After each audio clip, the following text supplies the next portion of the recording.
अस्सलाम वालेकुम एवरीवन, कैसे हैं आप लोग? सर कल वाला रिवाइज कर लिए तो ज़रा रिवाइज करा दें। कितने तरह के टैक्स ईयर होते हैं? 3 तरह के। किस किस तरह के? नॉर्मल टैक्स ईयर और स्पेशल टैक्स ईयर और अच्छा बताएं, नॉर्मल टैक्स ईयर की खसूसियात क्या हैं? नॉर्मल टैक्स ईयर की क्या खसूसियत है? यार ये ऑनलाइन वाले मुझे मैसेज क्यों नहीं कर पा रहे? क्या इनको मेरी आवाज़ नहीं आ रही? किसी एक का भी मैसेज नहीं आया? अच्छा चलें, ठीक है आ गया आवाज़ आ रही है। और बताएं स्पेशल टैक्स ईयर की क्या खसूसियत होती है? 12 महीने का होता है, लेकिन ये कभी भी 30 जून पे एंड नहीं होता है, क्योंकि 30 जून पे किसने एंड होना होता है? ओके डन, ठीक है, यहाँ तक सब साथ हैं। मुझे बताएं क्या एक बंदा इंटरचेंजेबली स्पेशल से नॉर्मल और नॉर्मल से स्पेशल पे जा सकते हैं? जा तो सकते हैं, लेकिन उसके लिए कुछ करना पड़ेगा उसको। ऐसा क्या? In writing application compelling need बतानी पड़ेगी कि क्यों मेरे लिए जरूरी है। उसकी मैंने रीजंस बताई थी, कोई 2-3 रीजन बता दें। कोई 2-3 रीजन। हमें अपने अकाउंटिंग पीरियड के हिसाब से अपने टैक्स पीरियड को करना है। क्या पता मेरा अकाउंटिंग पीरियड 1 जनवरी से 31 दिसंबर हो और टैक्स पीरियड जो है ना वो 1 जुलाई से 30 जून हो, तो मैं एक कंपेलिंग नीड ये बता रहा हूं कि यार आप मेरा अकाउंटिंग ईयर और मेरा टैक्स ईयर क्या कर दो, अलाइन कर दो, सेम कर दो। दूसरी चीज, मेरे पेरेंट का जो अकाउंटिंग ईयर है वो कुछ और है, उसकी रिपोर्टिंग ऑब्लिगेशंस जो है किसी और टाइम पे आती हैं और मेरी किसी और पे, तो मैं चाह रहा हूं इनको क्या कर दूं, मैंने किसी और बिजनेस को अक्वायर किया और वो बड़ा बिजनेस था और मैं चाह रहा हूँ उस बिजनेस के हिसाब से जो है ना अपने इस पर्टिकुलर बिजनेस को चेंज कर लूँ, तो हो सकता है? हो सकता है। अब कल एक सवाल आया था जो कि सवाल बनता भी था। वो सवाल क्या था कि सर अगर आप एक टाइमलाइन मैंने बनाई थी, ये देखें, इसको मैं दोबारा बना लेता हूँ, यहां से स्टार्ट करते हैं। सर ये एक टाइमलाइन है, आप लोग भी अपने पास बनाएं। मतलब मेरा एक नॉर्मल टैक्स ईयर स्टार्ट हुआ और एंड हुआ। सर ये स्टार्ट कहां से करूंगा मैं? नॉर्मल टैक्स ईयर कहां से स्टार्ट करूंगा? अच्छा ठीक है जी, तो 1 जुलाई 2025 से मेरा टैक्स ईयर स्टार्ट हुआ और मुझे इसको एंड कहां पे करना है? जून का है, ये लें, यहां पे लाके क्या 30 जून 2026 यहां से एग्री करते हैं। अच्छा ये तो था एक नॉर्मल टैक्स ईयर। अब बात ये कि मैंने इस पर्टिकुलर साल में एक एप्लीकेशन की है कि यार आप मेरा टैक्स ईयर कर दो 1 अक्टूबर से लेके कब तक, या सपोज कर लें 1 नवंबर से लेके आप अगले साल की 31 अक्टूबर तक कर दो। चलें जी आज एप्लीकेशन कर लेते हैं कि आप मेरा टैक्स ईयर क्या कर दें 1 नवंबर 2026 से लेके कब तक जाएगा ये, यहां पे आते आते 31 अक्टूबर 2027। क्या ये 12 महीने पूरे हो रहे हैं? हाँ सर। इसको आपने क्या नाम दिया? Normal tax year. और इसको क्या नाम दिया? एग्रीड। मुझे बताएं कि इस पर्टिकुलर टाइम फ्रेम को हम क्या कहेंगे? ये जो बीच में बच गया ट्रांजिशनल टैक्स ईयर, तो ट्रांजिशनल टैक्स ईयर को अगर मैं एक्सप्लेन करने जाऊं तो मैं क्या ये कह सकता हूं कि the period between end of the normal tax year and the start of the special tax year, क्या उन्हीं दोनों के दरमियान का डिफरेंस है? भाई देखें, अगर मैंने नॉर्मल का अपना चेंज करके स्पेशल में ले गया और स्पेशल पीरियड जो है वो मेरा स्टार्ट कब से हो रहा है? 1 नवंबर से। बताएं बीच के कितने महीने हैं?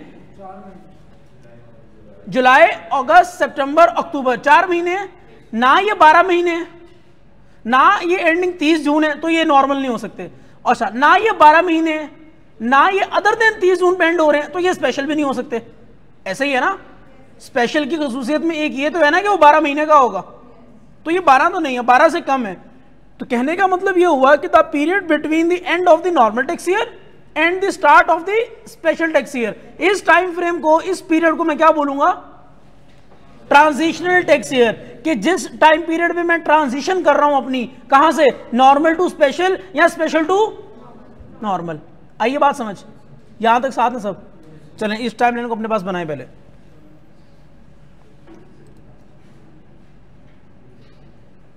क्या ऑनलाइन वाले सब साथ हैं? अच्छा जी, इसका भी नाम लिख देता हूं मैं, transitional tax year, the period between the end of the one financial year और किसी दूसरे का बीच का जो डिफरेंस होगा। क्या ये 12 महीने होंगे?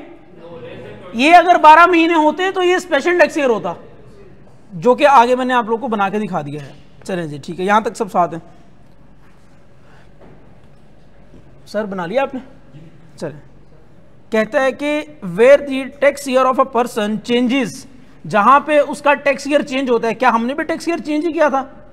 ट्रांजिशनल टैक्स ईयर हमेशा तब अराइज होगा जब एक बंदा अपने नॉर्मल टैक्स ईयर से स्पेशल में जाएगा, या स्पेशल से कहां पे आएगा? नॉर्मल में आएगा। मुझे पता है, क्या आप लोग मुझे इसी एग्जांपल के ऊपर स्पेशल से नॉर्मल में कन्वर्ट करके दे सकते हैं? कैसे करेंगे बताएं मुझे। एक टाइमलाइन बनाएं अपने पास कोई, फिर मैं रैंडमली पूछ लूंगा आपने कौन सी टाइमलाइन बनाई है। बनाएं अपने पास टाइमलाइन बनाएं, उसमें आपने स्पेशल से कन्वर्ट करवाना है नॉर्मल में। जैसे मैंने नॉर्मल से कन्वर्ट करवाया किसके अंदर? स्पेशल के अंदर।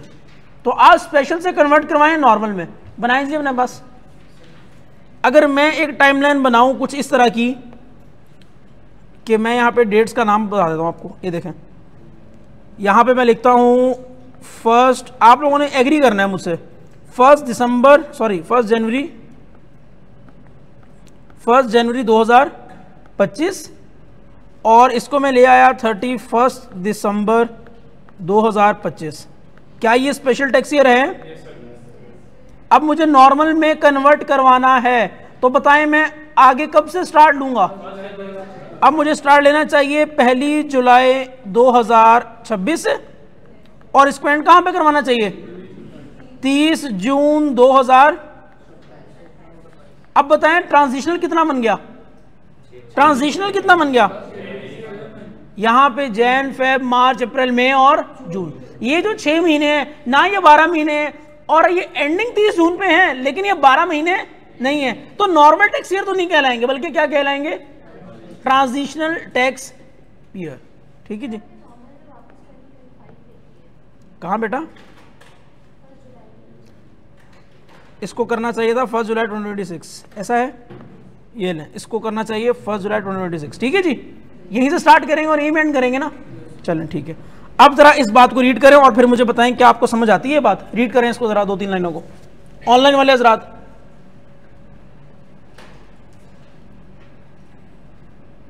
क्या आपको ये बात समझ आती है? कहते हैं कि जब एक बंदा अपना टैक्स ईयर चेंज करता है और उसके रिजल्ट में जब ऑर्डर दे देता है कमिश्नर, तो कहते हैं कि the period between end of the last tax year, end of the last tax year, ऐसा है, and the date on which the changed tax year commences या स्टार्ट। मेरी बात आ रही है समझ? कहते हैं कि जब नया वाला tax year, changed tax year, नया वाला टैक्स ईयर जब आपका स्टार्ट होता है, वहां से मतलब बैकवर्ड देखें जहां पे आपका लास्ट वाला एंड हो रहा है, तो वो जहां पे एंड हो रहा है और नया वाला जहां से स्टार्ट हो रहा है, इन दोनों के दरमियान में जो टाइम पीरियड होगा उसको क्या कहेंगे हम? ट्रांजिशनल टैक्स ईयर कहेंगे। अच्छा, आप लोगों ने कल एग्जांपल कर ली थी, किसी ने नोट करना है तो उसको कर सकते हैं। The period between the end of the last tax year and when the new tax year commences shall be called as transitional tax year. ठीक है, आगे आ जाए।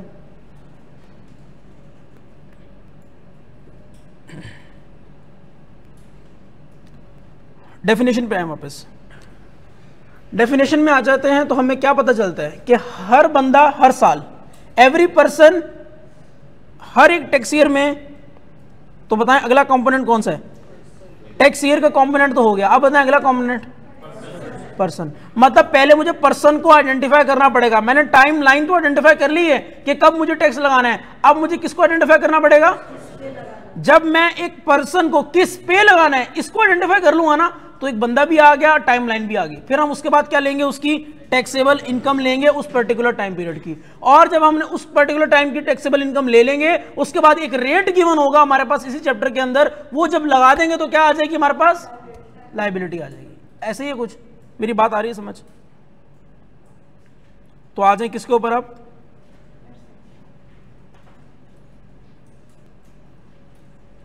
पर्सन पे आ जाए। इसको मेरे साथ साथ रीड करते जाएं, समझते जाएं, ठीक है, और नोट करना है तो करते जाएं। इसमें से बता देता हूं क्या क्या नोट करेंगे आप। पर्सन को नोट करेंगे अपने पास, एओपी को नोट कर लिएगा, और आप किसको नोट करेंगे? यहाँ ये पब्लिक कंपनी का कॉन्सेप्ट है, प्राइवेट कंपनी, बस इन दोनों को। ठीक है, जो मैंने हाईलाइट किए हैं इनको अपने पास नोट कर लेगा और बाकी मेरे साथ रीड कर लेगा आप लोग। अच्छा जी, कहते हैं कि पर्सन क्या होता है, आपके जहन में क्या आता है पर्सन का नाम सुनते हुए? एक इंडिविजुअल। लेकिन ये बात यहां तक रुकती नहीं है, बल्कि क्या कहता है, पर्सन के अंदर इंडिविजुअल तो है लेकिन इसके अंदर एक और भी चीज जिसका क्या नाम है, कंपनी, एओपी, और क्या हो सकता है? कहता है कि कंपनी भी इसमें आती है क्योंकि ये सेपरेट लीगल एंटिटी होती है। ऐसा है, ये अपने कामों की खुद जिम्मेदार होती है, इसके ऊपर आप केस भी कर सकते हैं। मेरी बात आ रही है समझ? मतलब आप केस करते हैं तो वो कंपनी के मालिकों के ऊपर नहीं होता, बल्कि वो इटसेल्फ कंपनी के ऊपर होता है। हाँ, जिसको डिफेंड करने वाले लॉयर्स होते हैं, कोई और लोग होते हैं, लेकिन वो केस किसके नाम पे होता है? क्योंकि ये सेपरेट लीगल एंटिटी होती है। अच्छा ठीक है, एक एओपी, एओपी क्या होती है, किसी को आइडिया है? एसोसिएशन ऑफ पर्संस, पार्टनरशिप, ऐसा इनकॉर्पोरेटेड जो एओपीज बनाई जाती हैं या फॉर्म या ऑर्गेनाइज या इस्टेब्लिश इन पाकिस्तान और एल्सवेयर, दुनिया में कहीं भी या फिर पाकिस्तान में कोई कंपनी होगी या कोई एओपी होगी जो बनाई जाएगी, कॉन्स्टिट्यूट की जाएगी, फॉर्म की जाएगी, वो क्या कहलाएगी? पर्सन। क्योंकि पर्सन होगा तो उसके ऊपर टैक्स लगाएंगे।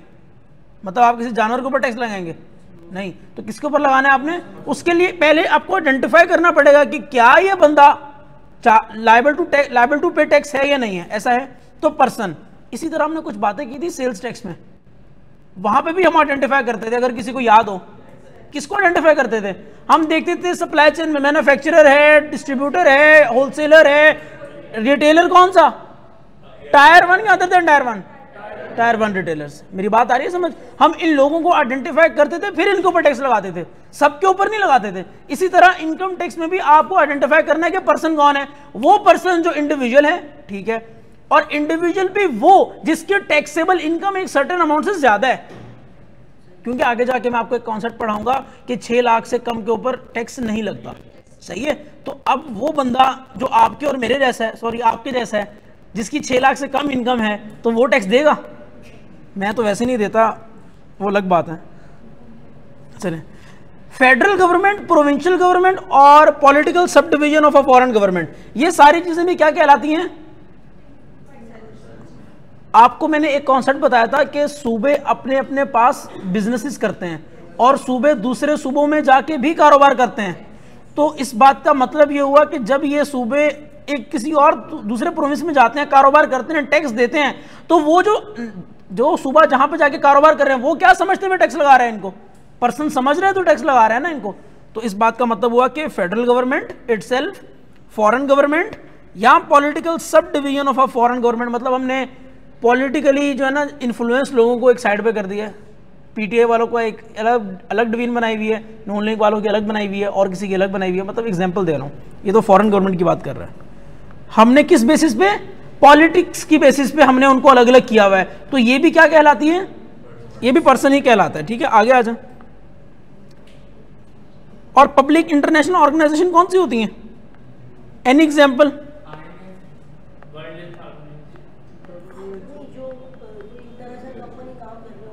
क्या लिखा मैंने सामने देखें? वर्ल्ड हेल्थ ऑर्गेनाइजेशन और इंटरनेशनल मॉनेटरी फंड, ऐसा यही है। चले, आईएमएफ और हु इज हु। ओके, क्यों बेटा? ये पर्सन्स हैं, ये पर्सन्स हैं, पर्सन्स की डेफिनेशन में है।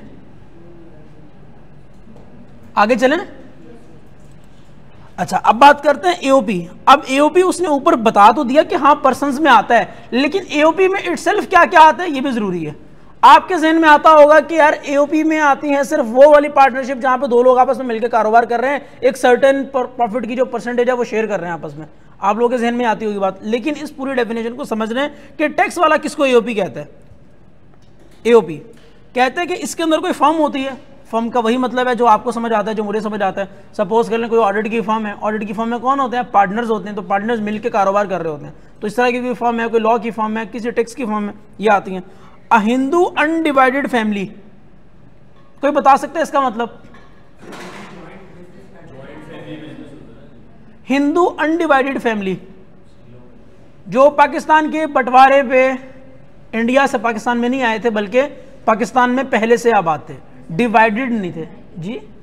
हाँ, नस्ल दर नस्ल, ठीक है, ऐसे कह लें, जो यहीं पे पले बढ़े हैं और यहीं पे रहते हैं, तो उनको हमने कहाँ पे क्लासिफाई कर दिया, एओपी में। अब इसके अंदर कोई कॉन्सेप्ट ढूंढने जाना तो मेरा ख्याल उसकी जरूरत नहीं पड़ेगी, लेकिन इतना याद रखना कि हिंदू अनडिवाइडेड फैमिली कहाँ आती है, ये काफ़ी है।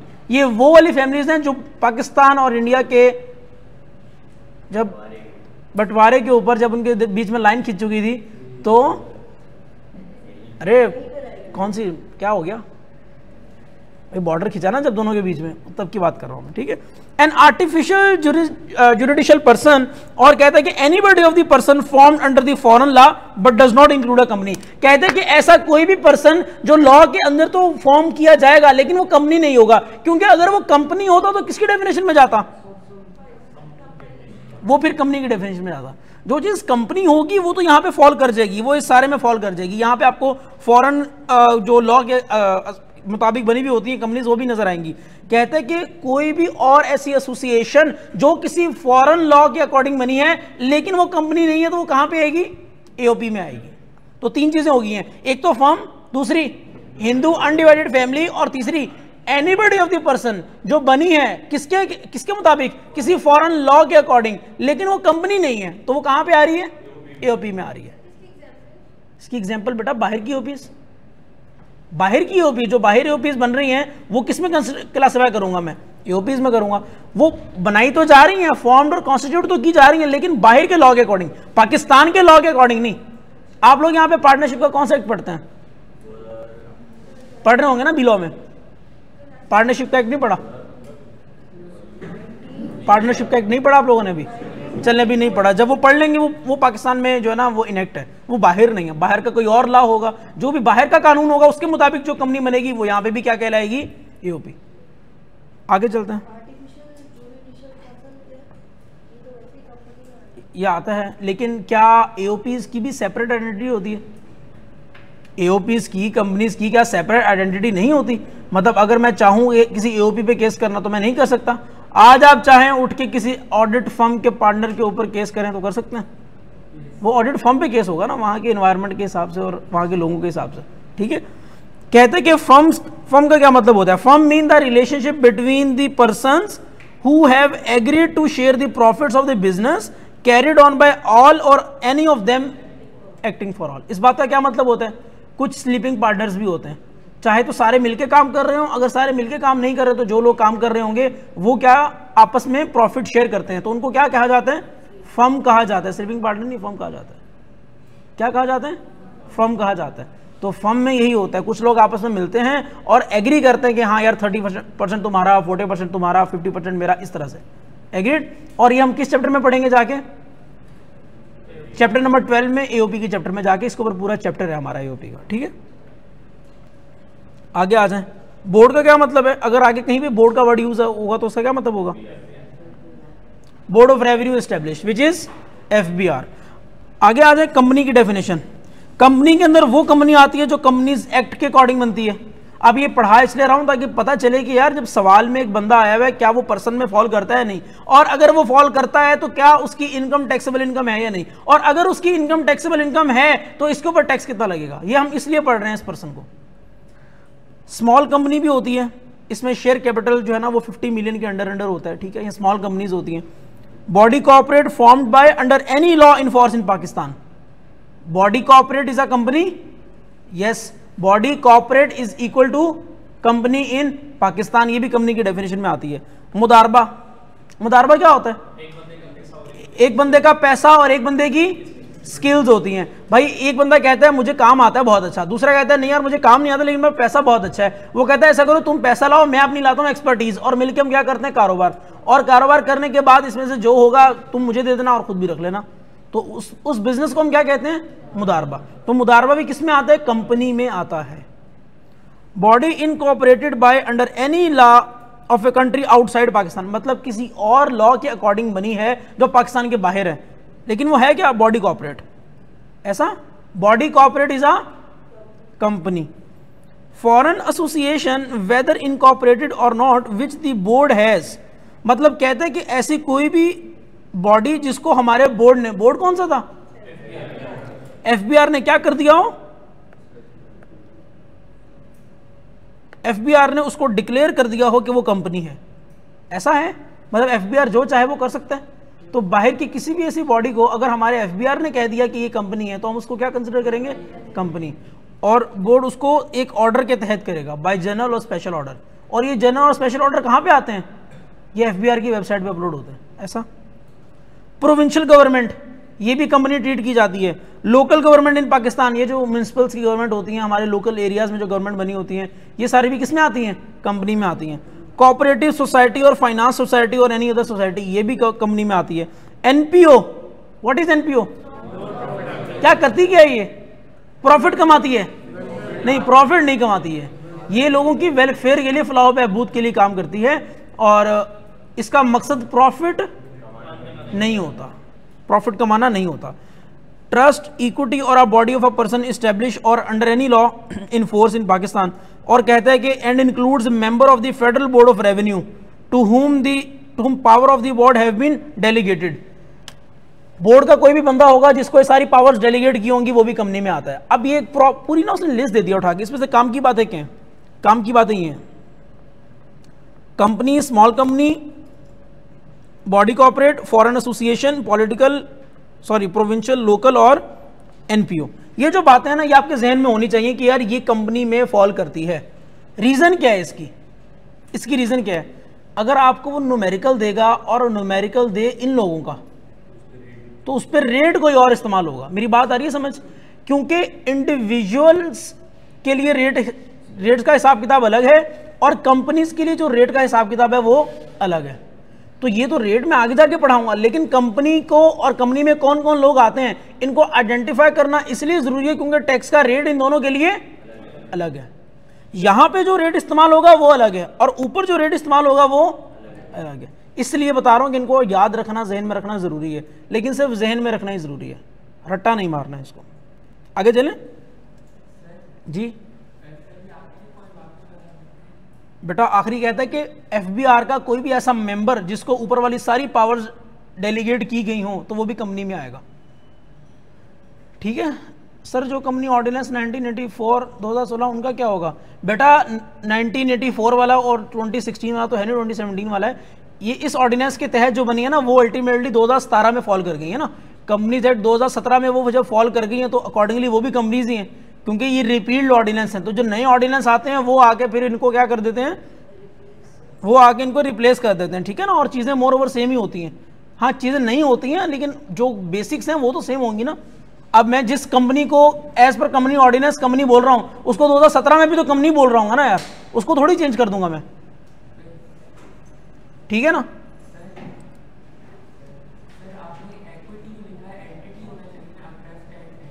कहाँ पे बेटा, कौन सा पॉइंट है? Second last point.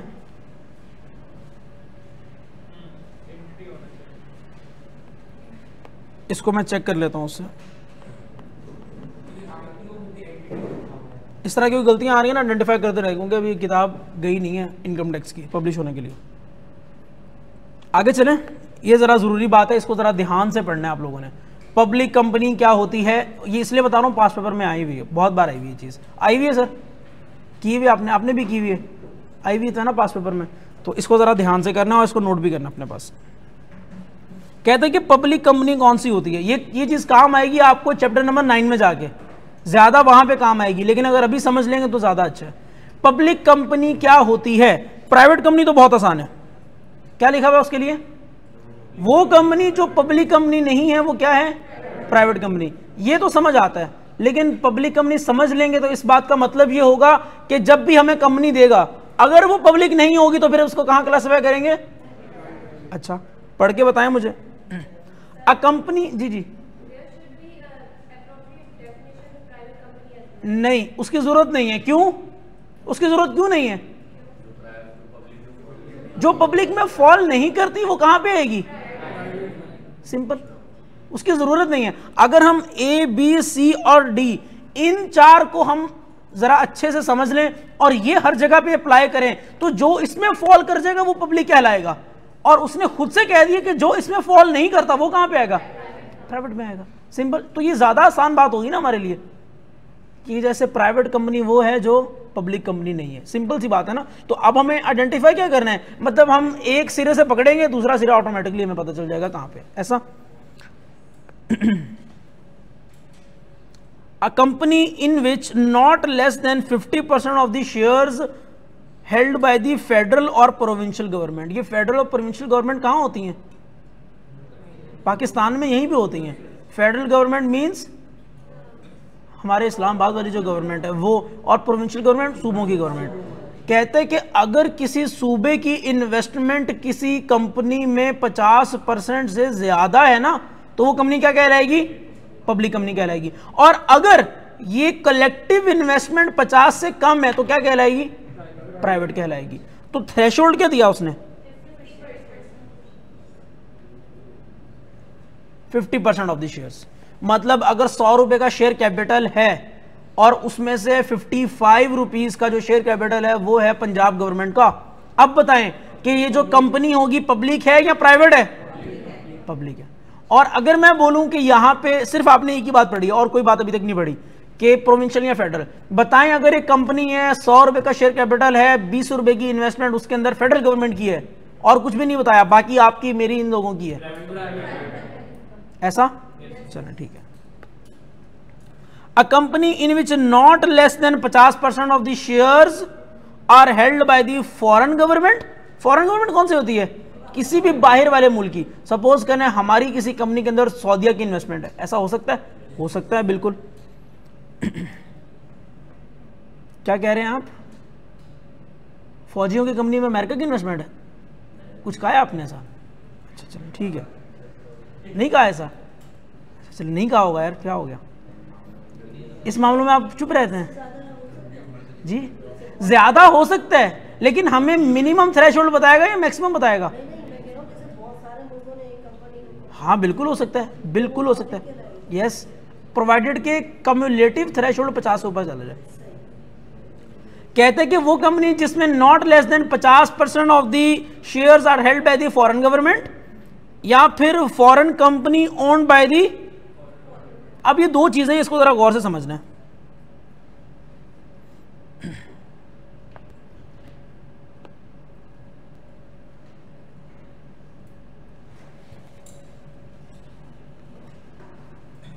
जी ऑनलाइन वाले हजरात, क्या आप लोग मेरे साथ हैं?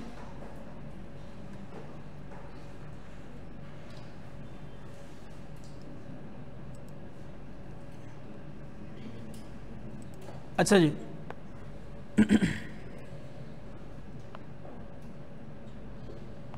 पब्लिक कंपनी, तो एक तो बात आपके सामने बिल्कुल सीधी सीधी थी, मामूली सी बात थी, सिंपल सी, कि 50% ऑफ द शेयर्स 50% और मोर हेल्ड बाय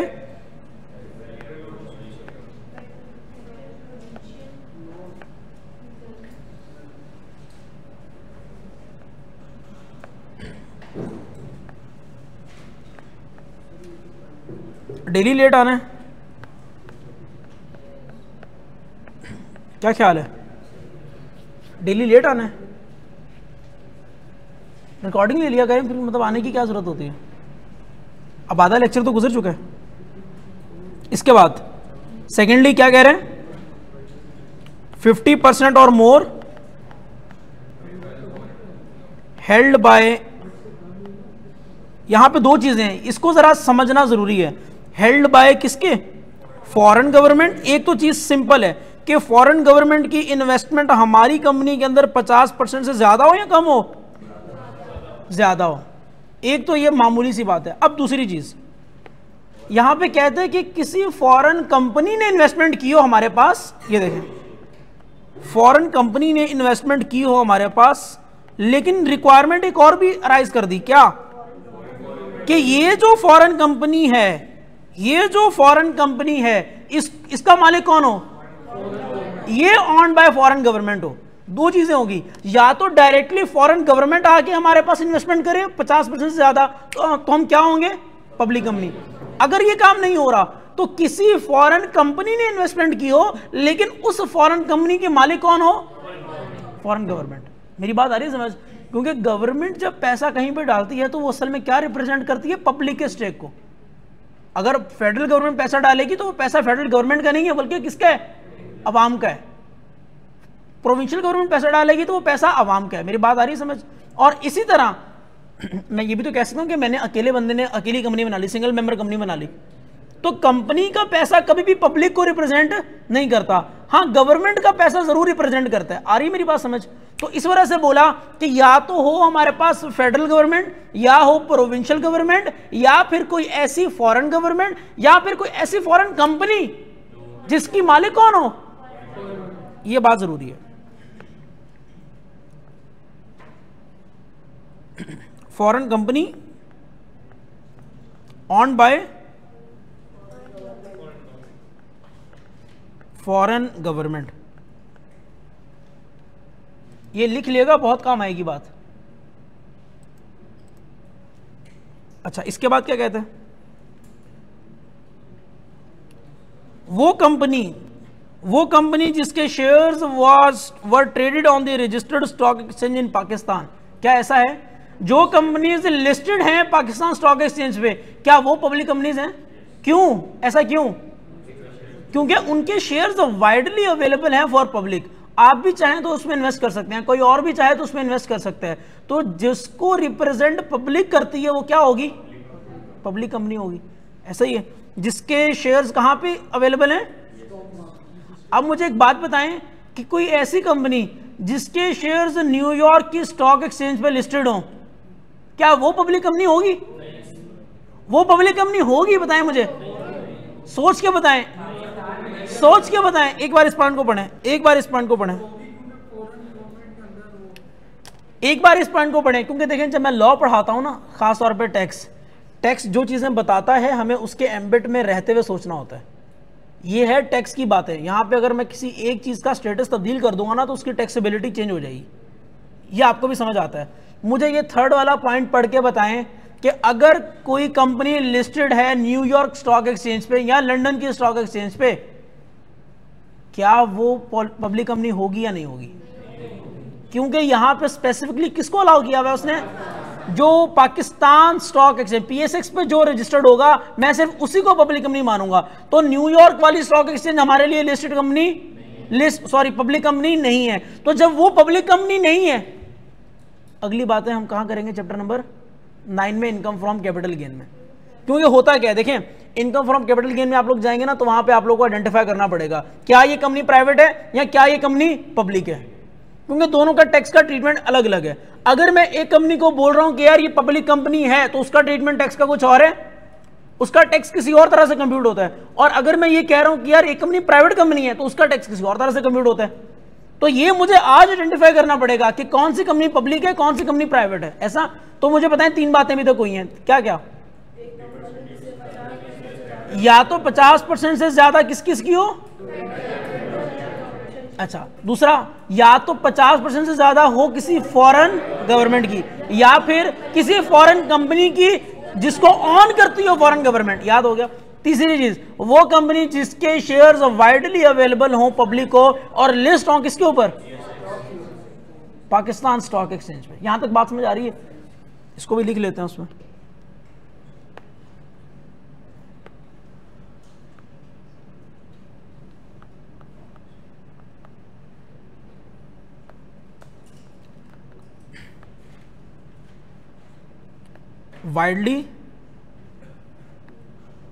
वाइडली अवेलेबल, कोई भी जाके इन्वेस्टमेंट कर सकता है, एंड रजिस्टर्ड ऑन, चलो पीएसएक्स लिख देते हैं इसको, ठीक है जी।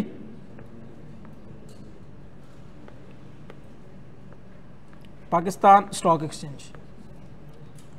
और कहते हैं कि यूनिट ट्रस्ट जिसके यूनिट्स वाइडली अवेलेबल हों पब्लिक के लिए। अब ये यूनिट ट्रस्ट क्या है? यूनिट ट्रस्ट के लिए आपको थोड़ा सा ऊपर आना पड़ेगा। पहले ये बात पढ़ा दूंगा फिर आपको यूनिट ट्रस्ट भी समझ आ जाएगा। तो सबसे पहले तो पढ़ना पड़ेगा ट्रस्ट का क्या मतलब है, और फिर आएंगे हम उसके यूनिट्स के ऊपर। कहते हैं कि ट्रस्ट का मतलब ये है कि obligation annex to the ownership of the property arising out of the confidence reposed and accepted by the owner or declare and accepted by the owner for the benefit of another. इस तरह से पढ़ के तो समझ नहीं आएगा, लेकिन एक एक करके इंशाल्लाह समझ आ जाएगा अगर टुकड़ों में पढ़ेंगे। यहां से चलते हैं। Obligation annex to the ownership of the property. एक बात, मतलब मैंने एक ऐसा ट्रस्ट बनाया जिसमें मैंने क्या कहा कि यार ये जो मेरा घर है ना, इसको आप अपने पास यूज करें। आपके लिए ऑब्लिगेशन क्या है कि आपने इसका एक मकसद तय करना है इस घर का। या तो आप यहाँ पे एक छोटा सा स्कूल बना देंगे, या तो आप यहाँ पे जो है ना वो क्या बनाएंगे, ऑर्फन का हाउस बना देंगे, यहाँ पे ऑर्फनेज बना देंगे। दो चीज़ें। तो मैंने एक मकसद उसके साथ अटैच किया और मैंने वो किसके हाथ दे दिया, किसी ऐसे पर्सन के हाथ में जिसके पास वो ऑब्लिगेशन चलेगी। मतलब मैंने एक कॉन्फिडेंस, मेरा एक कॉन्फिडेंस था ना कि यार, मेरा कॉन्फिडेंस क्या था कि यार ये बंदा अपनी ऑब्लिगेशन को पूरा करेगा इस पर्टिकुलर प्रॉपर्टी से रिलेटेड या मेरी इस पर्टिकुलर चीज से रिलेटेड, और उसका एक मकसद भी आइडेंटिफाई कर दिया मैंने डे 1 पे, तो वो क्या कहलाएगा, ट्रस्ट कहलाएगा। अब इस बात का सिंपल मतलब क्या है कि हम, क्या आपने देखा कि स्कूल जो हैं वो बन जाते होते हैं ऐसे ट्रस्ट के नाम पे बनते हैं? क्या आपने ऑर्फनेज बनते देखे? लोग अपने अपने घर जो है वो ऑर्फनेज के नाम पे दे देते हैं। अब बात यह है कि एक बंदे का घर होगा ना वो, लेकिन वो खुद से मैनेज नहीं कर रहा होगा, बल्कि उसने आपको दिया होगा और उसका ट्रस्ट आपके ऊपर होगा। अब इस बात को पढ़ें जरा। Arising out of the confidence reposed in and accepted by the, ये ऑनर कौन है? जिसका वो घर है, जिसकी वो प्रॉपर्टी है। इस बंदे ने वो कॉन्फिडेंस एक्सेप्ट किया है, और बताएं ऑब्लिगेशन किसकी बन गई है? फॉर द बेनिफिट ऑफ, बताएं क्या इस पर्टिकुलर ट्रस्ट से बेनिफिट ऑनर का है या उन लोगों का है जो वहां पे आके रहेंगे? उन लोगों का है, उन बच्चों का है, या उन बच्चों का है जो वहां पे आके पढ़ेंगे, जो वहां रहेंगे बच्चे वहां पे पढ़ेंगे, तो उनका बेनिफिट है। तो इसको कहते हैं हम ट्रस्ट, और कहते हैं कि इसके ना कुछ it include a unit trust. अब यूनिट ट्रस्ट क्या है उसके लिए आगे आ जाए जी।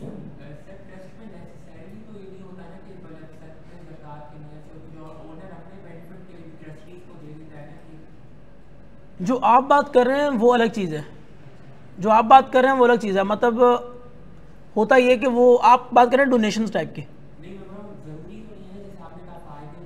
नहीं, और the benefit of another. देखें, जब भी ट्रस्ट बनता है क्या वो पब्लिक के बेनिफिट के लिए नहीं बनता?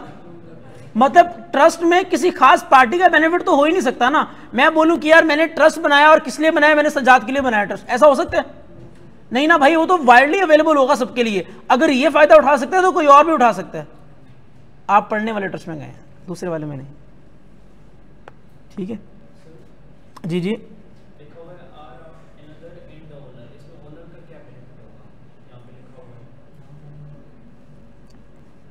रिकग्निशन, क्या नॉन मॉनेटरी बेनिफिट भी हो सकता है?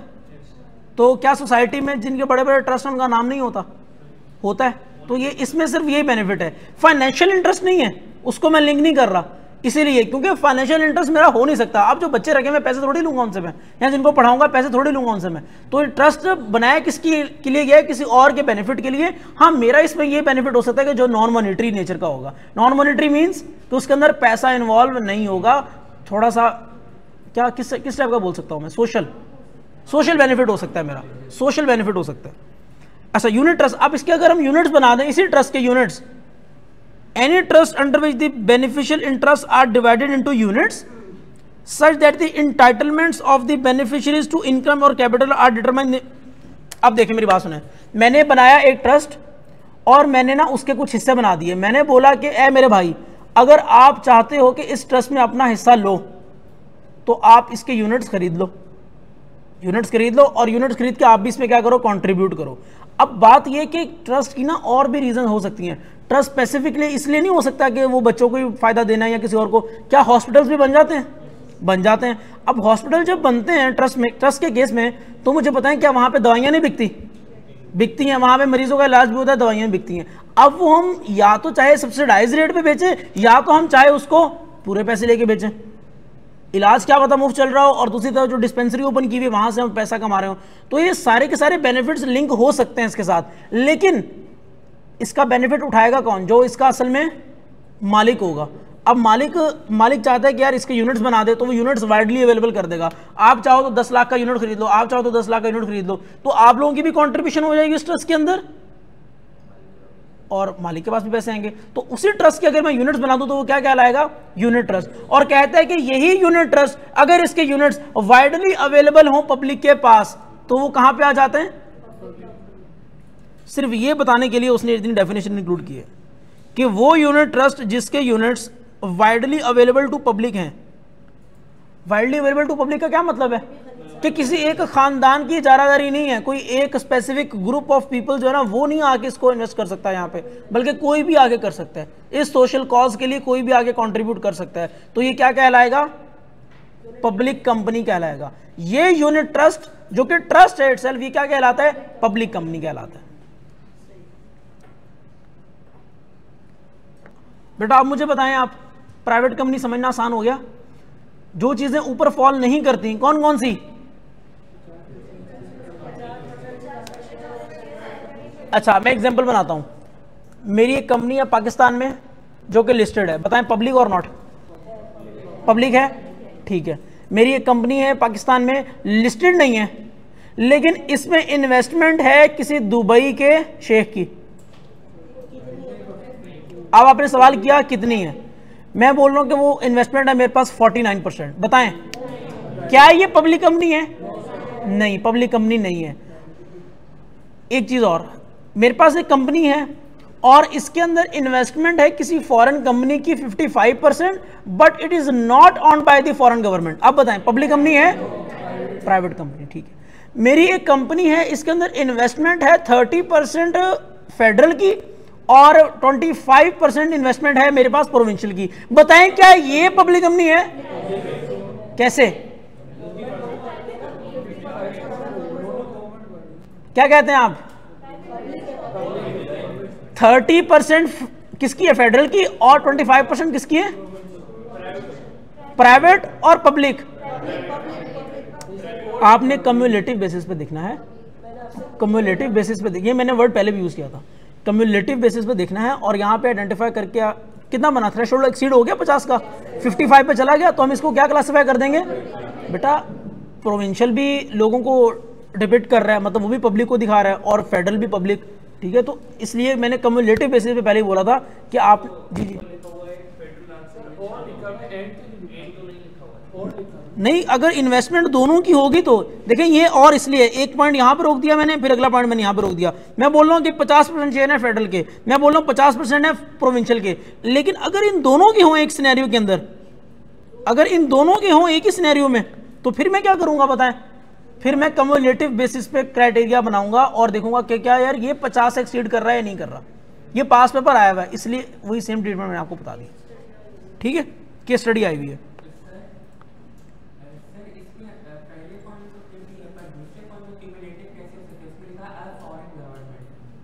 यहां पे अलग अलग होगा, या तो फॉरेन गवर्नमेंट डायरेक्टली होगी, लेकिन अगर फॉरेन गवर्नमेंट डायरेक्टली नहीं है, किसी कंपनी ने इन्वेस्टमेंट की हुई है, तो वो फुली ऑन होनी चाहिए किससे, फॉरेन गवर्नमेंट से। अगर मैं बात करूं फॉरेन गवर्नमेंट की, तो फॉरेन गवर्नमेंट अगर 50 से ऊपर चली गई तो क्या ये पब्लिक कहलाएगी, हाँ यहां तक ये पब्लिक कहलाएगी। ये बात यहां पे खत्म हो गई है।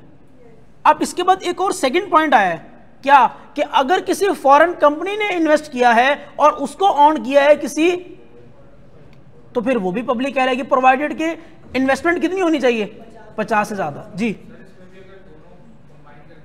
अगर दोनों कंबाइन करके होंगे तो कम्युलेटिव बेसिस पे देखेंगे। तीनों सिनेरियो में कम्युलेटिव बेसिस पे देखना है। अगर दो मतलब एक ही सिनेरियो के अंदर दो आ जाए एक साथ, लेकिन अगर दो नहीं आएंगे, इंडिविजुअल आएगा तो वो 50 से ऊपर होना चाहिए। तो मैंने ऊपर वाले सिनेरियो में सिर्फ 2 लेके आया था, फेडरल और प्रोविंशियल में। ऐसा है। ऑनलाइन वाले हजरात के आप लोग साथ हैं मेरे, इनका क्या आंसर था जी?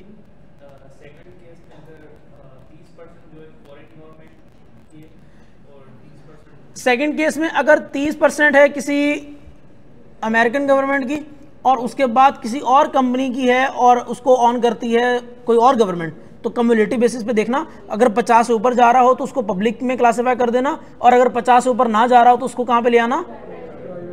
ऐसा भी हो सकता है कि कम्युलेटिव बेसिस पे बन रहा हो 45%, तो फिर आप क्या करेंगे, उसको प्राइवेट ले आएंगे। मेरी बात आई समझ?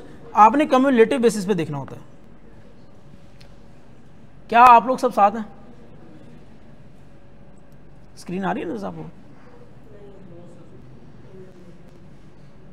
इन्ना लिल्लाहि व इन्ना इलैहि राजिऊन। अभी आ जाएगी।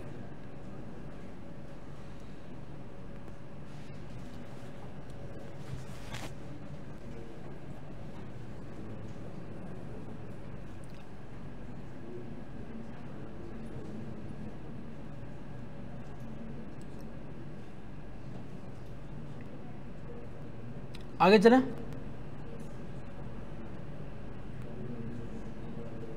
बताएं जी, टैक्स पेयर कौन होता है? जो टैक्स मतलब कि जिसकी इनकम चार्जेबल टू टैक्स होगी अंडर दिस ऑर्डिनेंस। ये ऑर्डिनेंस कौन सा पढ़ रहे हैं हम? इनकम टैक्स का ऑर्डिनेंस 2001। जैसे हम सेल्स टैक्स में क्या पढ़ते थे? Sales tax act 1990। उसी तरह यहां पे है इनकम टैक्स ऑर्डिनेंस 2001। कहते कि जो रिप्रेजेंट करता हो उस बंदे को जिसकी इनकम चार्जेबल टू टैक्स है। मतलब एक बंदा, मैं हूं, मेरे पास 6 लाख से ज्यादा की इनकम है, मेरी इनकम चार्जेबल टू टैक्स है, मेरी इनकम टैक्सेबल इनकम कहलाती है, तो मैं क्या कहलाऊंगा? प्रोवाइडेड कि मैं टैक्स पे करता हूं। दूसरी चीज, इतनी नहीं है लेकिन मेरे अब्बा की इनकम इतनी है कि वो चार्जेबल टू टैक्स है और मैं क्या हूं? उनका रिप्रेजेंटेटिव हूं, लीगल रिप्रेजेंटेटिव हूं। तो इस केस में मैं क्या होऊंगा? उनका। अगर वो खुद नहीं करवा रहे तो मैं, अगर अब्बा की लायबिलिटी उन्होंने सेटल ना की तो किसने करनी है? फिर मैंने करनी है। ऐसा कहते हैं कि वो बंदा भी टैक्स पेयर है जो रिक्वायर्ड टू डिडक्ट और collect the tax under the ordinance. होता यह है कि अब जैसे कि सैलरी की बात करें, सैलरी जो आप लोगों के घरों में आती है, क्या वो पूरी की पूरी आती है या टैक्स कटने के बाद आती है? टैक्स कटने के बाद आती है। अब वो टैक्स कौन काटता है? एम्प्लॉयर, कंपनी काटती है।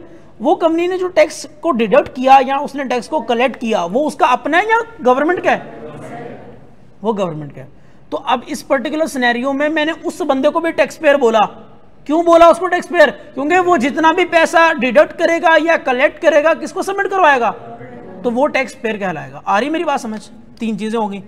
और कहते हैं कि वो बंदा जो required to furnish a return of income, जिस बंदे ने रिटर्न ऑफ इनकम फर्निश करनी है, वो बंदा क्या कहलाएगा? अब इसके लिए ना साथ में लिख लें चैप्टर 14, सही है? वहां पे जाके हमारे पास एक सेक्शन है जिसमें कहता है कि कौन कौन बंदा required to furnish a return है, ठीक है ना? उसमें विडो भी है और भी है, किसी के पास अगर गाड़ी है तो वो भी है, इस तरह की कुछ बातें। किसी के पास अगर रेजिडेंशियल प्लॉट है तो ये बंदे रिटर्न सबमिट करवाएंगे। चैप्टर 14 लिख लें, जब वहां पे जाएंगे तो इंशाल्लाह वहां जाके इसको डिस्कस करेंगे। एग्रीड? आगे चलते हैं।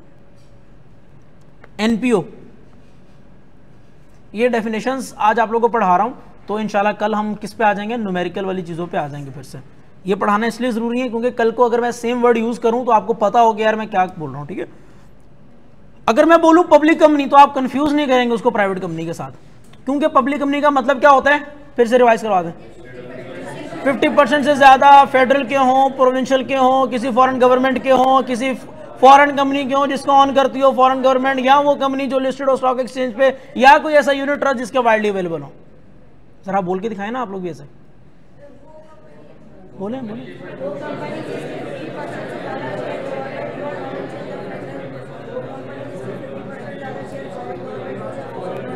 सही है, सही हो गया, सही हो गया। Thank you sir, thank you.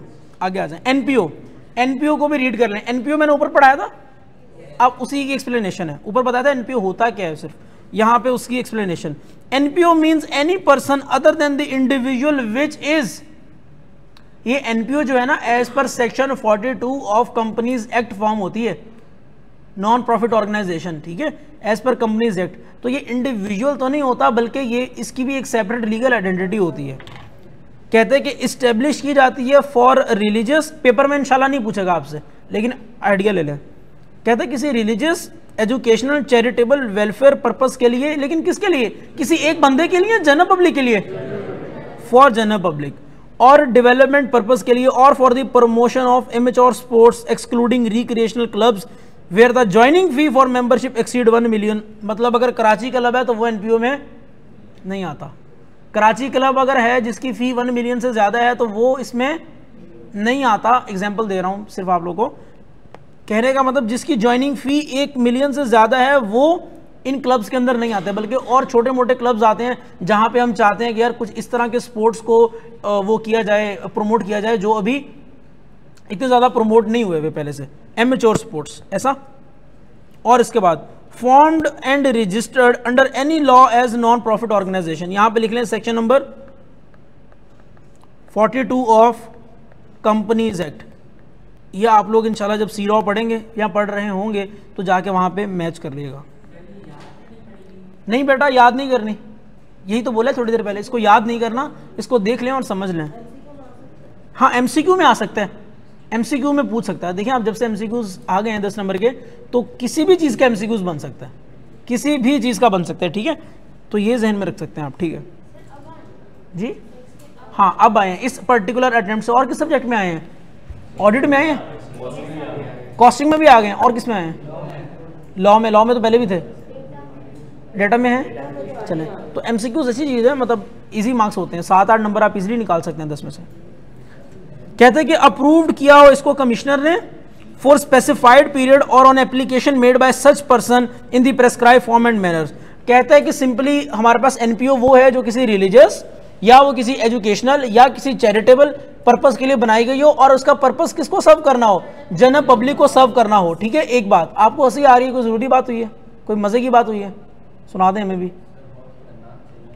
क्या खतरनाक चल रहा है बताओ, बता दो, अरे अभी बता दो। रिकॉर्डिंग ऑफ कर दें, क्लास से बाहर तो जा सकते हो ना? चलो ठीक है, अच्छा चलें ठीक है, ठीक है, अल्लाह आपको सब्र दे। अब ये लास्ट लाइन पढ़ लें, क्या ये लाइन लिखना जरूरी था? And none of the assets of such person, ये पर्सन कौन है यार? एनपीओ पर्सन में कब आती है? आती है, एनपीओ पर्सन में आती है। वो कैसे आती है? एनपीओ में, एनपीओ पर्सन में नहीं आती, बल्कि कंपनी आती है पर्सन में, और कंपनी के अंदर एनपीओ आती है, ऐसा। तो असल में एनपीओ ही पर्सन हुई। तो कहते हैं कि none of the asset of such person are available for public benefit और प्राइवेट बेनिफिट, प्राइवेट बेनिफिट। तो नॉन प्रॉफिट ऑर्गेनाइजेशन वो होगी जिसका मकसद किसको सर्व करना होगा? पब्लिक को। प्राइवेट किसी और पर्सन को इंडिविजुअली सर्व करना नहीं होगा उसका मकसद। तो ये बातें समझ आएंगी आप लोगों को? घर जाके रीड कर लेंगे। सर आपने ये प्राइवेट कंपनी तो पढ़ाई नहीं है, हाईलाइट ही नहीं की हुई, पढ़ाई नहीं है, पढ़ा दी है, चलें। Which is not a public company. Online वाले हजरात क्या कहते हैं आप लोग? क्या सब साथ हैं?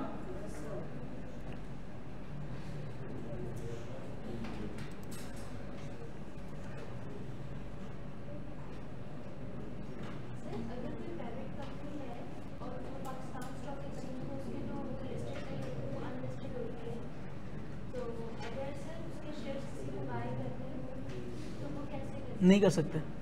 जो कंपनी, जिस कंपनी के शेयर्स पब्लिकली अवेलेबल ही नहीं है, आप उसको बाय नहीं कर सकते। बताता हूँ, प्राइवेट कंपनी के केस में number of members not more than 50, ठीक है। और नॉर्मली जो प्राइवेट कंपनीज होती हैं ना, ये किसी एक पर्टिकुलर ख़ानदान की होती हैं। मतलब मेरे ख़ानदान के 10 लोग हैं, 10 लोगों ने मिलकर कोई कंपनी बनाई है, मेरे दादा से चलती आ रही है, मेरे ताया के पास है, मेरे अब्बा के पास है, मेरे पास है, मेरे कजन्स के पास है, इतने ही लोग होते हैं इसके अंदर। ये पब्लिक कंपनीज नहीं होती, क्योंकि ये इनके जो शेयर्स हैं वो लिस्टेड नहीं होते, ठीक है। कुछ इनका जो कंट्रोल है किसी स्पेसिफिक एक तबके के पास होता है, किसी एक खानदान के पास होता है, किसी एक फैमिली के पास होता है। ये फैमिली ओन्ड बिजनेसेस होते हैं। हाँ देने को दे सकते हैं, वो चाहें तो अपने साथ में किसी को इन्वॉल्व कर लें तो बिल्कुल कर सकते हैं, इसके ऊपर कोई ममानियत नहीं है। लेकिन इसके जो नंबर ऑफ मेंबर्स हैं ये 50 से एक्सीड नहीं करते, ठीक है। तो आपको पता है नॉर्मली एक खानदान के अंदर ही 50 लोग तो पूरे हो ही जाते हैं। हाँ दोस्त वोस्त भी हो जाते हैं, तो पॉसिबल है ऐसा। लेकिन इसके शेयर्स पब्लिकली अवेलेबल नहीं होंगे, क्योंकि अगर शेयर्स पब्लिकली अवेलेबल होंगे ना, तो कंपनी को ना एक फ्री फ्लोट मेंटेन करना होता है। वो फ्री फ्लोट क्या होता है कि कम से कम उसके इतने शेयर्स मार्केट के अंदर अवेलेबल हों जो कि कोई भी बंदा आके उसके अंदर इन्वेस्ट कर सके। फ्री फ्लोट की रिक्वायरमेंट होती है कंपनी के लिए, और लिस्टेड के लिए फिर अदर रेगुलेशंस भी हैं, फिर और बहुत सारी चीजें जो उसको फॉलो करनी पड़ती हैं, और प्राइवेट के लिए वो चीजें नहीं है। तो नॉर्मली बड़ी कंपनीज ही अपने आप को जाके लिस्ट करवाती हैं, और लिस्ट भी तब करवाती हैं जब इनको पैसा चाहिए होता है किसी आम लोगों से। मतलब मुझे कोई प्रोजेक्ट करना है और मेरे पास पैसा नहीं है, तो मैं क्या करूंगा? मैं उस प्रोजेक्ट का एक अप्रेजल बनाऊंगा, कोई हिसाब किताब बनाऊंगा और जाके मैं उसको क्या करवा दूंगा, कंपनी के शेयर्स को लिस्ट करवा दूंगा। कंपनी के शेयर्स को मैं जब इशू करवाऊंगा तो लोगों से क्या आएगा, मेरे पास पैसा आएगा और पैसा अल्टीमेटली उठा के किसी प्रोजेक्ट में लगाऊंगा, फिर उन लोगों को मैं क्या दूंगा, रिटर्न दूंगा। लेकिन खानदानी बिजनेसेस में इस चीज की जरूरत नहीं पड़ती।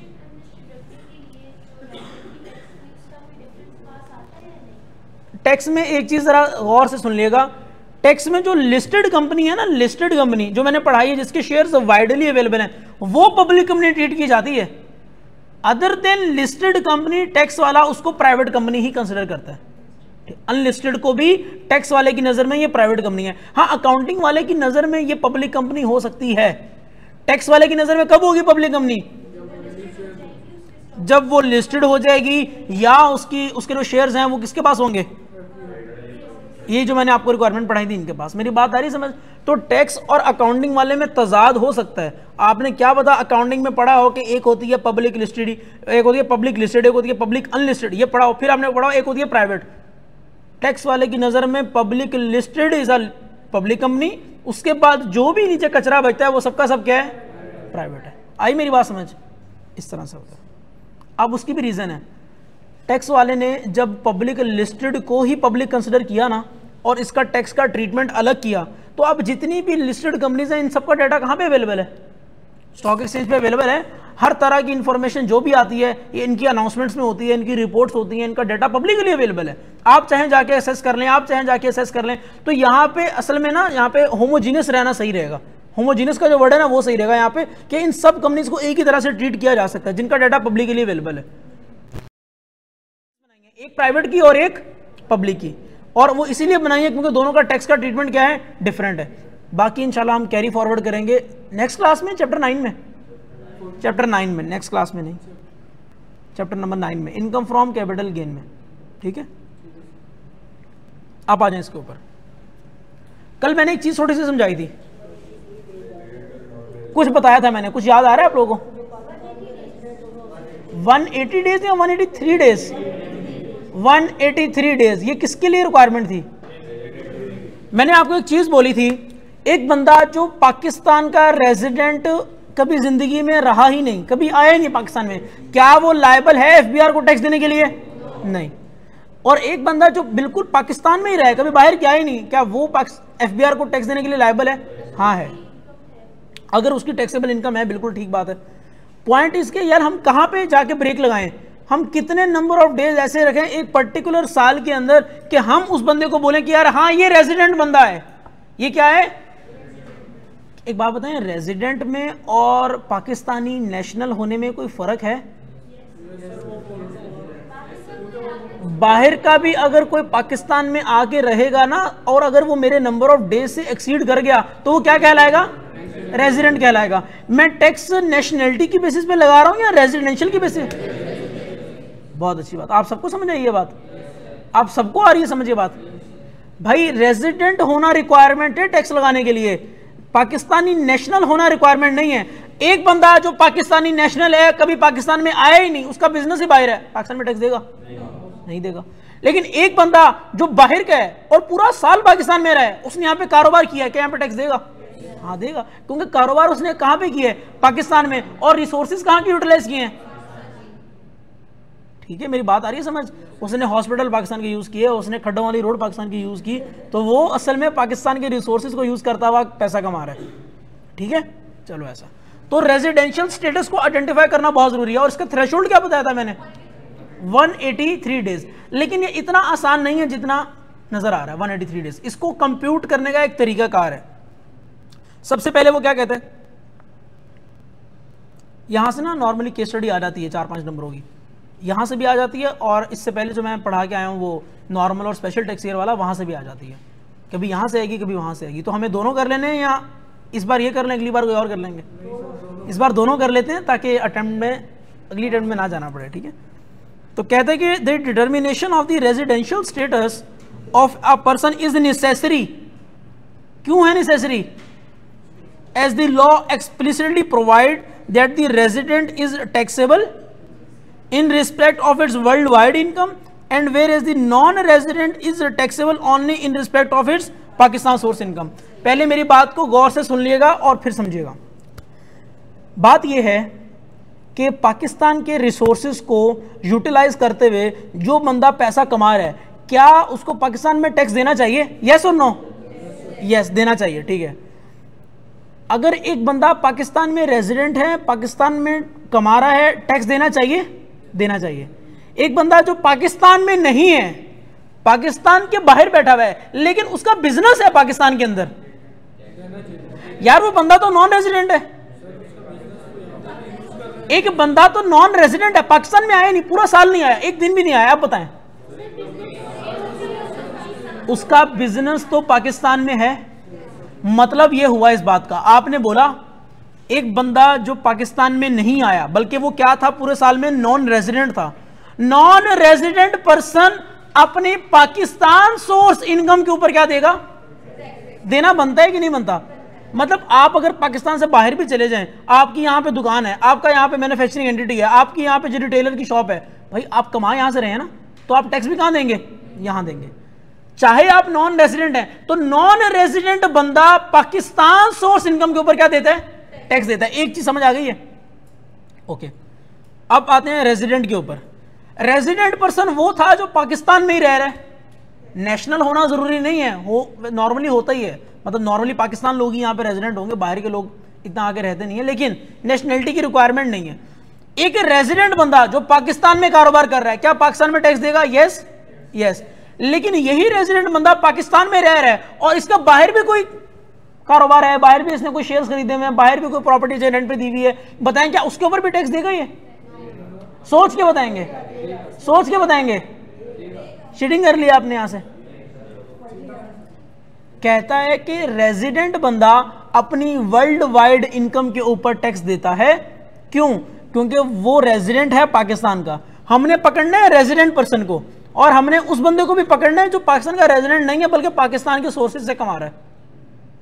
तो दो चीजें आपके सामने आ गई हैं, एक हम यहां पे बना लेते हैं, समरी बना लेते हैं इस चीज की। या तो पर्सन होगा रेजिडेंट, या तो क्या होगा? Non resident. ऐसा है बेटा, आप लिखनी नहीं। अच्छा, रेजिडेंट या फिर नॉन रेजिडेंट।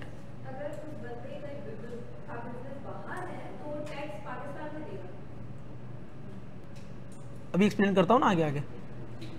दो चीजें, रेजिडेंट है या फिर क्या है? Non resident. उसकी या तो हो सकती है Pakistani source income, Pakistan source income हो सकती है, या फिर क्या हो सकती है? या तो उसकी हो सकती है भाई फॉरेन सोर्स इनकम, ठीक है, या क्या हो सकती है? फॉरेन सोर्स इनकम हो सकती है।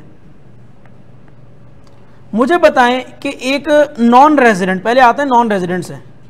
ये जो नॉन रेजिडेंट है, पाकिस्तान में नहीं आया, पाकिस्तान में नहीं आया, अभी मैंने नंबर ऑफ डेज वाला कॉन्सेप्ट नहीं दिया, ये पाकिस्तान में पूरा साल ही नहीं आया, आप सपोज कर लें, लेकिन इसका कारोबार पाकिस्तान के अंदर है, इसकी दुकान सदर के अंदर है, वहां से एक कमा रहा है करोड़ों रुपए, या इसकी बिल्डिंग्स हैं पाकिस्तान में और वहां से इसको रेंट आ रहा है, पाकिस्तान सोर्स इनकम है, पाकिस्तान के सोर्सेज यूज करते हुए कमाया इसने। तो बताएं क्या इसको यहां पे टैक्स देना चाहिए या नहीं देना चाहिए? Taxable, agreed? ये वाली इनकम इसकी टैक्सेबल होगी। ओके, अब आ जाते हैं इसकी फॉरेन सोर्स इनकम के ऊपर। ये बंदा कभी पाकिस्तान में तो नहीं आया था, पाकिस्तान से जो कमाया टैक्स दे दिया। इसने सपोज करें दुनिया के और 5-6 ममालिक में और भी इसने कारोबार ओपन किए हुए हैं, बताएं वहां का टैक्स पाकिस्तान में देना चाहिए या नहीं देना चाहिए? वहां का टैक्स तो पाकिस्तान में नहीं देना चाहिए, उनकी अपनी गवर्नमेंट टैक्स लेंगी, पाकिस्तान की गवर्नमेंट उसके लिए पाकिस्तान की गवर्नमेंट का राइट ही नहीं है उसके ऊपर। मेरी बात आई समझ? क्योंकि पाकिस्तान के सोर्सेज यूज नहीं किए, पाकिस्तान की जमीन यूज नहीं की, पाकिस्तान की एयर यूज नहीं की, ऐसा। तो यहां पे मैं कह देता हूं कि ये क्या है, ये नॉट, यहां तक सब साथ हैं, ये नॉन रेजिडेंट बंदे के ट्रीटमेंट पे सब साथ है मेरे, कि जिसने पाकिस्तान के सोर्सेज यूज किए वो टैक्स देगा और जिसने यूज नहीं किए वो टैक्स नहीं देगा। और ये बंदा है नॉन रेजिडेंट जो not more than 183 days Pakistan में रुका, 40 दिन आया, 50 दिन आया, 60 दिन 70 दिन आके रुका और चला गया, 1 महीने के लिए आया था, नॉर्थ का टूर किया और चला गया। तो ये वो बंदा है जो रेजिडेंट नहीं है पाकिस्तान में, हाँ लेकिन ये कारोबार है, पैसा बहुत था, पाकिस्तान में आया नॉर्थ का टूर करने, एक घर पसंद आ गया, वहां पे किराए पे लिया, दे दिया, चला गया। तो हो सकता है ना, ऐसा पॉसिबल है, लोगों के पास पैसा है जिनको लेने दिए। आगे आ जाए, पाकिस्तान सोर्स इनकम और foreign source income of resident person. Resident बंदा वो है जिसने खाया भी यहां पे और फायदा भी यहीं से उठाया, सही है। तो कहते हैं कि रेजिडेंट पर्सन अपनी पाकिस्तान सोर्स इनकम के ऊपर तो टैक्स देगा, एग्रीड, हाँ टैक्स देगा, टैक्सेबल। क्या रेजिडेंट बंदा अपनी फॉरेन सोर्स इनकम के ऊपर भी टैक्स देगा? क्यों देगा? क्योंकि तुम पाकिस्तान के सोर्सेस को इस्तेमाल करते हुए पैसा कमा रहे हो। तुमने इंटरनेट यहां पे इस्तेमाल किया, हमारी शार्क ने तुम्हारी इंटरनेट की तार को नहीं काटा, तुम्हारा काम चलता रहा स्मूथली और तुमने पैसा कमाया बाहर से लोगों की अकाउंटिंग के रिटर्न फाइल करते हुए, टैक्स के रिटर्न फाइल करते हुए, अकाउंटिंग के रिकॉर्ड्स वहां पे फाइल करते हुए, ठीक है, हो सकता है ना। यहां तुमने सपोज करो पाकिस्तान से बाहर कोई प्रॉपर्टियां परचेज की हुई हैं और रेंट पे दी हुई है दुबई में, तो बताएं कि उसका रेंट इनकम जो है पाकिस्तान में टैक्सेबल होनी चाहिए? हाँ होनी तो चाहिए, टैक्सेबल होनी तो चाहिए, लिख दिया मैंने। ये बात है ना, इस सवाल का मैं इंतजार कर रहा था, इस सवाल का मैं इंतजार कर रहा था कि सर इस पर्टिकुलर सिनेरियो में, जैसे आप बड़े सियाने हैं, आप इतने अक्लमंद हैं, आपने बोला कि पाकिस्तान की जो गवर्नमेंट है वो छोड़ती नहीं है टैक्स। सर बताएं क्या दूसरे जो मुल्कों की गवर्नमेंट है क्या वो छोड़ेगी टैक्स? टैक्स तो वो भी लेगी और टैक्स हम भी ले रहे हैं, अब दोनों लोग टैक्स ले रहे हैं। इस सवाल के तो मैं इंतजार में था, क्या करना है इसके ऊपर। मतलब एक बंदा दो जगह पे टैक्स दे के आ चुका है। एक बार उसने टैक्स दिया है कहां पे? किसी फॉरेन देखें, सबसे पहले जहां से कमाया वहां तो टैक्स दिया होगा ना। सबसे पहले जहां कमाया उसने बाहर की रेंट दिया हुआ था, रेंट पे दिया हुआ था, वहां टैक्स दे के आया होगा। सपोज करें बाहर कोई बिजनेस किया, कंपनी खोली हुई थी, वहां टैक्स दे के आया होगा। हाँ, सबसे पहले उसने किसी फॉरेन कंट्री में टैक्स दिया। और अब मैं ये भी बोल रहा हूं कि यार इस बंदे ने पाकिस्तान में जब वो इनकम लेके आनी है तो यहां पे आके भी टैक्स देगा। दो जगह पे हो गया ना टैक्स। एक और टैक्स कहां पे? दूसरा टैक्स वो दे रहा है कहां पे? पाकिस्तान में। बात ये है बेटा कि यहां पे डबल टैक्सेशन आपको नजर आ रही है, लेकिन इंशाल्लाह जैसे ही हम चैप्टर नंबर 11 में जाएंगे, जिसका क्या नाम है, टैक्स के क्रेडिट्स, वहां पे जाके हम एक टैक्स का क्रेडिट पढ़ेंगे जिसका नाम होता है फॉरेन टैक्स क्रेडिट। अब इस बात का मतलब क्या है? फॉरेन टैक्स क्रेडिट, इस बात का मतलब फॉरेन टैक्स क्रेडिट कहता ही है कि एक बंदा जो बाहर भी टैक्स दे के आया है और वही बंदा सेम जब वो इनकम पाकिस्तान में लेके आ रहा है तो पाकिस्तान की गवर्नमेंट भी उससे टैक्स ले रही है, तो कोई एक टैक्स तो उसको माफ करना चाहिए ना, एक टैक्स तो कम से कम उसको माफ करना चाहिए। तो वो कहता है कि यहां पे ना लोअर ऑफ उसको माफ कर दो। क्या कर दो? इसकी एग्जांपल देता हूं विद नंबर्स। एक बंदे ने कमाया 200 रुपए, 200 रुपए थी उसकी income which is taxable income, यहां तक सब बात है। 200 रुपए इनकम कमाई है। अब इसी 200 रुपए की इनकम के ऊपर बाहर वो टैक्स दे के आया, सपोज करें 42 रुपीज का। बाहर वैसे टैक्स कम है, चलें इसको आप कह रहे हैं 20 रुपीज का टैक्स इन फॉरेन कंट्री। ये इतना टैक्स वो बाहर दे के आ चुका है और जब वो पाकिस्तान में ये इनकम लेके आया ना अपनी, तो पाकिस्तान की गवर्नमेंट ने बोला रिकॉर्ड दिखाओ। उन्होंने देखा 200 रुपए कमाया हुआ तुमने, अच्छा चलो ठीक है, 200 रुपए के ऊपर ना तुम 40 रुपए हमें दे दो टैक्स के, टैक्स इन पाकिस्तान। ये तो बोल रहा है कि यार मैंने 200 रुपए कमाया, उसमें से मैंने 20 रुपए बाहर भी दिए हैं और 40 रुपए यहां भी दे रहा हूं। मेरी एक इनकम है, एक इनकम के ऊपर मेरी डबल टैक्सेशन हो रही है, 2 बार टैक्सेशन हो रही है, मुझे एक तो माफ करो। तो पाकिस्तानी गवर्नमेंट ने एक कानून बताया उसको कि जाओ फॉरेन टैक्स क्रेडिट को रेफर करो। फॉरेन टैक्स क्रेडिट क्या कहता है? फॉरेन टैक्स क्रेडिट ये कहता है कि हम आपको एक क्रेडिट दे देंगे। क्रेडिट मतलब क्या होता है? आपको माफी दे देंगे या आपको हम थोड़ी सी राहत दे देंगे। किस चीज की? कि आप एक टैक्स जो है वो इसमें से आप लेस कर लो। वो कौन सा? लोअर ऑफ, या तो फॉरेन में जो पे किया है वो वाला, या फिर पाकिस्तानी टैक्स पेबल, जो पाकिस्तान में जो टैक्स पे किया वो वाला। पता है लोअर ऑफ कौन सा है? ऐसा। और इसमें से जो ये 20 रुपए का लोअर ऑफ है ना, इसका मैं क्या दे दूंगा? इस बंदे को टैक्स का क्रेडिट दे दूंगा। अब गवर्नमेंट ने 40 रुपए टैक्स के तो अवेल कर लिए, ले लिए इस बंदे से, लेकिन इसमें से फिर 20 क्या करेगी? मतलब 40 में से 20 का आपको दे दिया क्रेडिट, और जो नेट पे 20 बचा ये क्या बन गया आपका? ये आपकी लायबिलिटी बन गई, ये आपका पेबल बन गया। मेरी बात आई समझ? तो इस तरह से ये कॉन्सेप्ट है। अब इसकी मजीद जो डेप्थ है वो इंशाल्लाह चैप्टर 11 में देखेंगे, लेकिन बात बताने का मकसद क्या है कि डबल टैक्सेशन नहीं होती। एक टैक्स आपको माफ कर दिया जाता है, कौन सा? Lower of. यार यहां तो तुम जितना टैक्स बाहर की गवर्नमेंट को दे के आए हो उतना लेस कर लो। अगर सपोज करें ये बाहर वाला टैक्स होता 50 और पाकिस्तानी होता 40, तो बताएं गवर्नमेंट कितना लेस करती? 40 लेस करती, क्योंकि मैक्सिमम बेनिफिट कितना मिला है उसको, गवर्नमेंट को, पाकिस्तानी गवर्नमेंट को 40 का बेनिफिट मिला है ना, तो वो 40 का ही लेस कर सकती है। और दूसरे सिनेरियो में जो आपके सामने है, इस केस में क्या लेस कर रहे हैं हम? 20 को लेस कर रहे हैं, क्योंकि आप इतना ही टैक्स बाहर पे करके आए हैं, तो जितना आपने टैक्स बाहर पे किया वो आप हटा दें, जो बाकी बच गया वो तो आप हमें दें। इसको इस तरह से भी समझ सकते हैं आप कि 40 रुपए तुम्हारे देने बनते थे, 40 रुपए तुम्हारे देने बनते थे, जिसमें से तुम कितने दे के आ चुके हो? जिसमें से तुम 20 दे के आ चुके हो, और बाकी के 20 किसको दोगे? हमें दोगे। आई मेरी बात समझ बेटा? तो एक इनकम के ऊपर एक ही बार टैक्स लगता है, एक एक्सपेंस को आप एक ही बार क्लेम कर सकते हैं, एक इनकम को आप एक ही बार चार्जेबल टू टैक्स कर सकते हैं। ना ही हम एक इनकम को 2 बार टैक्स करवाते हैं, ना ही हम एक एक्सपेंस को 2 बार लेस करवाते हैं, और एक इनकम के ऊपर एक ही गवर्नमेंट टैक्स लगाएगी। आ रही बात समझ? और अगर इनकेस 2 गवर्नमेंट ने टैक्स लगाया भी तो उसके ऊपर क्या मिल जाएगा? उसको फॉरेन टैक्स का क्रेडिट मिल जाएगा। ठीक है, आसान जाएगा। आपको कोई सवाल तो नहीं है? क्या आप चैप्टर 11 का इंतजार कर लेंगे? चले इंशाल्लाह। जी बेटा, यहाँ से सवाल था आपका।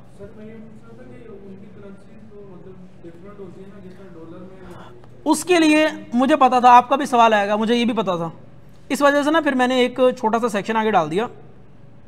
देखें, सवाल जिसका भी होगा ना, सवाल गलत नहीं हो सकता।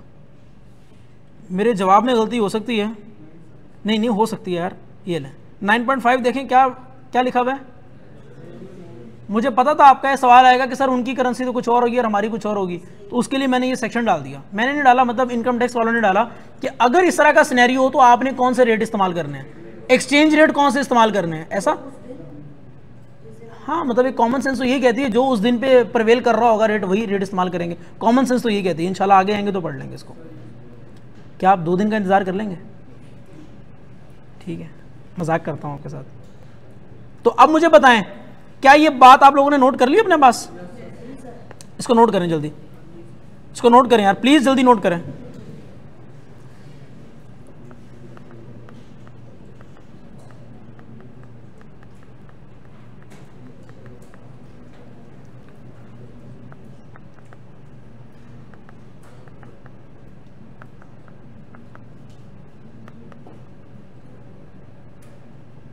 इसको अपने पास नोट कर लें यार।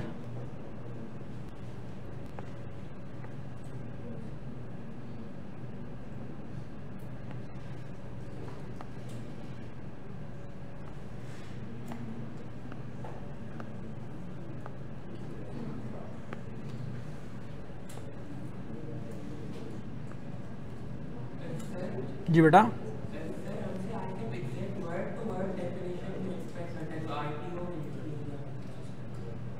वर्ड टू वर्ड का मतलब नहीं, वो आपसे बिल्कुल एक्सपेक्टिंग करता है। आप मुझे दिखा देंगे पास पेपर जिसमें उसने एज इट इज कोई चीज़ पूछी हो, सिवाय चैप्टर 1 2 3 के कोई भी ऐसी चीज़ नहीं होगी। 1 2 3 तो इटसेल्फ थ्योरी है ना, tax as a mean for development में, और क्या पूछेगा? 5-6 पॉइंट्स दिए, मैं याद करके जाओ, छाप दो जाके। लेकिन इसमें इनकम टैक्स में ऐसा नहीं होता, सेल टैक्स में ऐसा नहीं होता। वर्ड टू वर्ड कभी भी कोई चीज़ नहीं पूछता। सजाद वर्ड टू वर्ड पूछते हैं कुछ? और किसने दिया हुआ पेपर? वर्ड टू वर्ड पूछते हैं बेटा? कुछ बताएं, केस स्टडी फॉर्म में पूछते हैं, दिया हुआ पेपर। वर्ड टू वर्ड पूछता होगा? नहीं पूछता ना। ठीक है, 3 लोग काफ़ी हैं, कोई और भी? मैंने भी दिया हुआ पेपर, मैं बता दूं नहीं पूछता। नोट कर लिया? ऑनलाइन वाले हजरात प्लीज,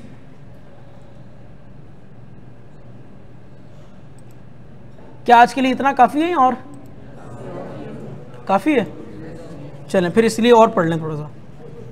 कहता ये है कि a person shall be resident in Pakistan for a tax year if the person is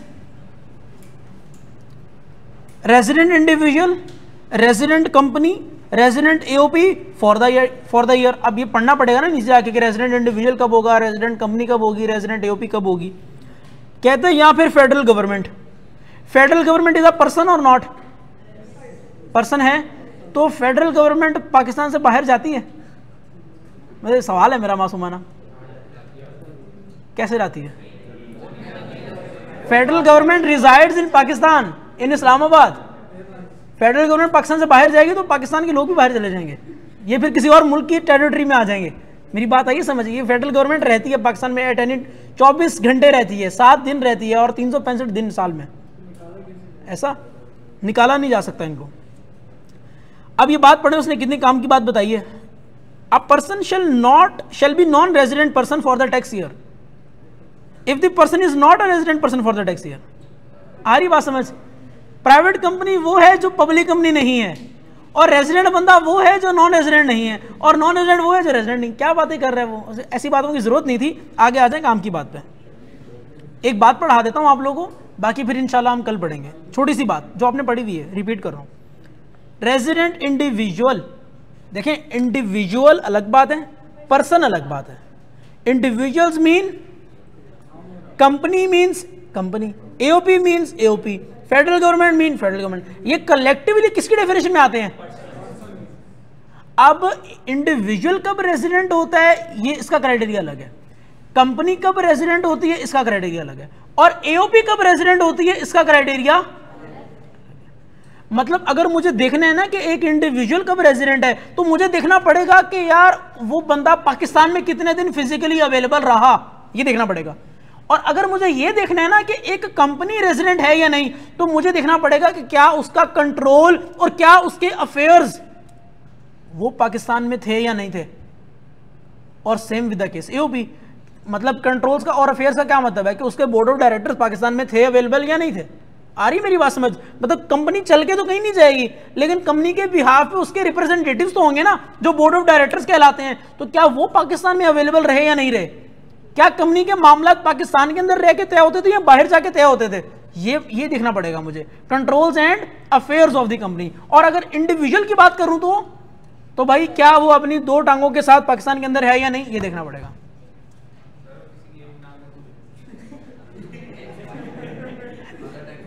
आपको क्लास के बाद मिलना है, आपको, आप भी बाद में मिलिएगा मुझसे।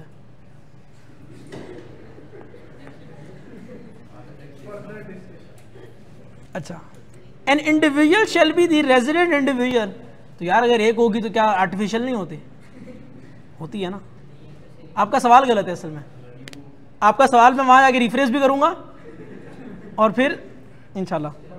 कहते हैं कि एक इंडिविजुअल रेजिडेंट इंडिविजुअल कब कहलाएगा? जब वो पाकिस्तान में कितने दिन अवेलेबल हो, is present in Pakistan for a period or period amounting in aggregate.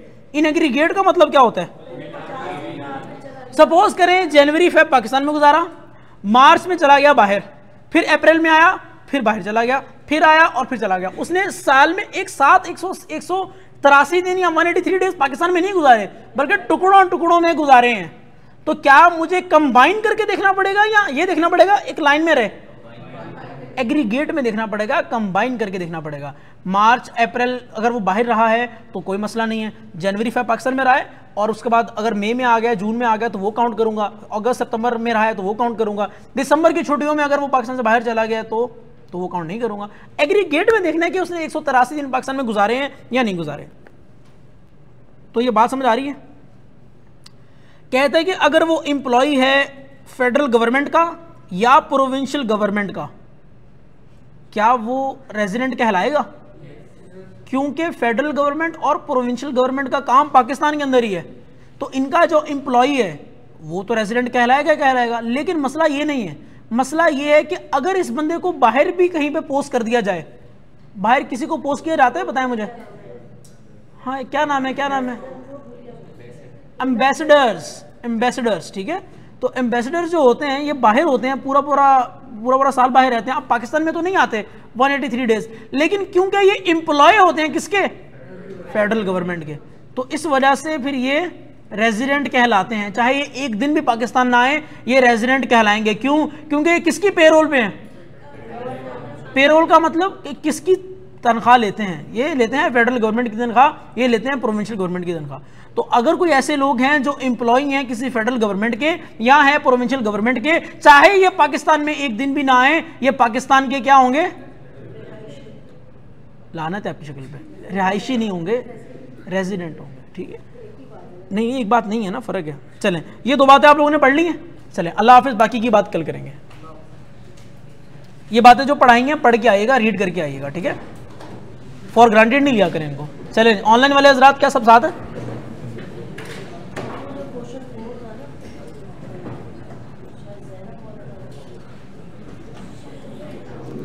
चलें जी, ठीक है, थैंक यू, अल्लाह हाफिज़।